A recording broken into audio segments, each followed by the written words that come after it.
Hello, എല്ലാവരും ക്രിസ്മസൊക്കെ നല്ലപോലെ ആഘോഷിച്ചെന്ന് വിശ്വസിക്കുന്നു. ഇന്നലെ കുറച്ച് തിരക്കായതുകൊണ്ട് ഇന്നാണ് വീഡിയോ അപ്ലോഡ് ചെയ്യുന്നത്. ഇന്നലെ സമയം കിട്ടിയില്ല. അപ്പം ഇതിനിടയ്ക്ക് നമ്മുടെ ചൈത്ര ബേബിക്ക് ഒരു ഗിഫ്റ്റ് മേടിച്ചിട്ടുണ്ടായിരുന്നേ. ഒരു പട്ടിക്കുട്ടി, നല്ലൊരു മണിയൊക്കെ ഉള്ളൊരു പട്ടിക്കുട്ടി ആമസോണിൽ നിന്ന് മേടിച്ചതാണ്. അപ്പം അത് നമുക്ക് കൊടുത്ത് നോക്കാം. അവളുടെ റിയാക്ഷൻ എന്താണെന്ന് നമുക്ക് നോക്കാവേ. അവൾക്ക് ഇതുപോലത്തെയൊക്കെ ഐറ്റംസ് മതി കളിക്കാൻ. ഈ പാവക്കുട്ടി അല്ലെങ്കിൽ ടോയ്സ് അങ്ങനത്തെയൊക്കെ കുറച്ച് നേരത്തേക്ക് നോക്കിയിട്ട് പിന്നെ അങ്ങ് എടുത്ത് കളയും. ഇത് പക്ഷേ ഇഷ്ടപ്പെട്ട്, അത് എത്ര നാളത്തേക്കാണെന്ന് അറിയത്തില്ല.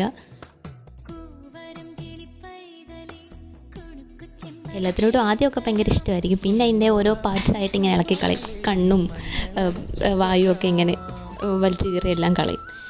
ഇതിപ്പോൾ മണിയുടെ സൗണ്ടൊക്കെ ഉള്ളതുകൊണ്ട് ആൾക്ക് കുറച്ച് ഇഷ്ടപ്പെട്ടിട്ടുണ്ട്. പിന്നെ ഞങ്ങൾ എൻ്റെ വീട്ടിലോട്ട് പോയി. അവിടെ ആയിരുന്നു ഇന്നത്തെ ക്രിസ്മസ്. വൈകിട്ട് വരെ ക്രിസ്മസ് അവിടെ ആയിരുന്നു. അവിടെ അമ്മ ഫ്രൈഡ് റൈസും ബീഫും ഒക്കെ സെറ്റാക്കുമായിരുന്നു. കുറച്ച് കഴിഞ്ഞപ്പോഴത്തേക്കും അവളും കിടന്നുറങ്ങി. ഉച്ചയായപ്പോഴത്തേക്കും എല്ലാ ഫുഡും ഒക്കെ സെറ്റായി. അപ്പം ഞങ്ങൾ കഴിക്കാൻ പോവാണ്. പിന്നെ കഴിച്ച് കുറച്ച് കിടന്നൊക്കെ ഉറങ്ങിയിട്ട് വൈകിട്ടൊക്കെ ആയപ്പോഴത്തേക്കും ഞങ്ങളൊന്ന് കറങ്ങാനിറങ്ങി. അപ്പോഴത്തേക്കും അവൾ വീണ്ടും കിടന്നുറങ്ങി. വണ്ടിയിലൊക്കെ പോകുന്നത് ഭയങ്കര ഇഷ്ടമാണ് കേട്ടോ. ഇങ്ങനെ കാറ്റൊക്കെ കൊണ്ട് ഇങ്ങനെ എക്സ്പ്ലോർ ചെയ്യാൻ ആൾക്ക് ഭയങ്കര ഇഷ്ടമാണ്. ഞങ്ങൾക്കും അതുപോലൊക്കെ തന്നെയാണ്. പിന്നെ നമ്മൾ അഴീക്കൽ ബീച്ചിലോട്ടാണ് പോകുന്നത്, കൊല്ലം അഴീക്കൽ ബീച്ചിലോട്ട്. ഇപ്പോൾ അവിടെ ക്രിസ്മസ് ന്യൂ ഇയർ കാർണിവൽ നടക്കുമല്ലേ. ഞാൻ അത് തുടങ്ങിയപ്പോൾ മുതലേ ചേട്ടനോട് പറയുവാണ് അവിടെ പോകണം. ഇപ്പോഴാണ് സമയമായി കിട്ടിയത്. അപ്പം ഞങ്ങളിങ്ങനെ വർത്തമാനമൊക്കെ പറഞ്ഞ് ആൾക്കാരെ കമൻറ്റൊക്കെ അടിച്ചിട്ടിങ്ങനെ പോവാം. ചേട്ടനിങ്ങനെ സ്ഥലത്തെ പറ്റി അവിടുത്തെ പറ്റിയൊക്കെ ഇങ്ങനെ പറയുന്നുണ്ട് ഇടയ്ക്ക്. അത്യാവശ്യം നല്ല തിരക്കുണ്ടായിരുന്നു.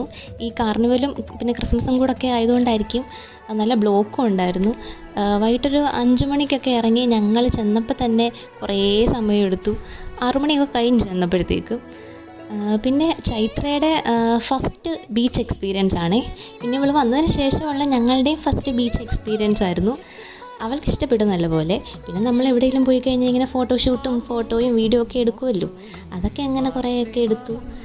അവൾ പിന്നെ വെള്ളത്തിലിങ്ങനെ നിന്നു. അതും ആൾക്ക് ഭയങ്കര ഇഷ്ടപ്പെട്ടു. പിന്നെ എടുത്തിട്ട് വീണ്ടും അങ്ങോട്ട് ഇറങ്ങാനായിരുന്നു നമുക്ക് ടെൻഡൻസി.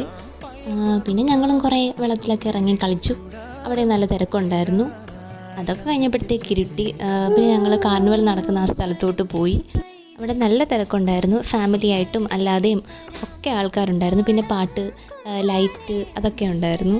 ഞങ്ങളങ്ങനെ അധികം എക്സ്പ്ലോർ ചെയ്യാൻ പോയില്ല, കാരണം നല്ല തിരക്കായിരുന്നല്ലോ. പിന്നെ കുഞ്ഞിനെയും കൊണ്ട് അങ്ങനെ ഒത്തിരി നേരം ഇങ്ങനെ തിരക്കിനിടയിൽ നിൽക്കാനും പറ്റത്തില്ലല്ലോ. അവിടെ ഇങ്ങനെ കുറേ പട്ടമൊക്കെ പറത്തി കളിക്കാൻ കുറേ ആൾക്കാരും പിള്ളേരും ഒക്കെ ഉണ്ടായിരുന്നു. അങ്ങനെ ഞങ്ങളിങ്ങനെ കാഴ്ചയൊക്കെ കണ്ട് നടന്നു. പിന്നെ കുറച്ച് കഴിയുമ്പോൾ ഒരു ഐസ്ക്രീമും കഴിച്ചിട്ട് ഞങ്ങൾ വീട്ടിലോട്ട് പോയി. അപ്പോൾ ഇത്രയേ ഉള്ളൂ. ടാറ്റാ.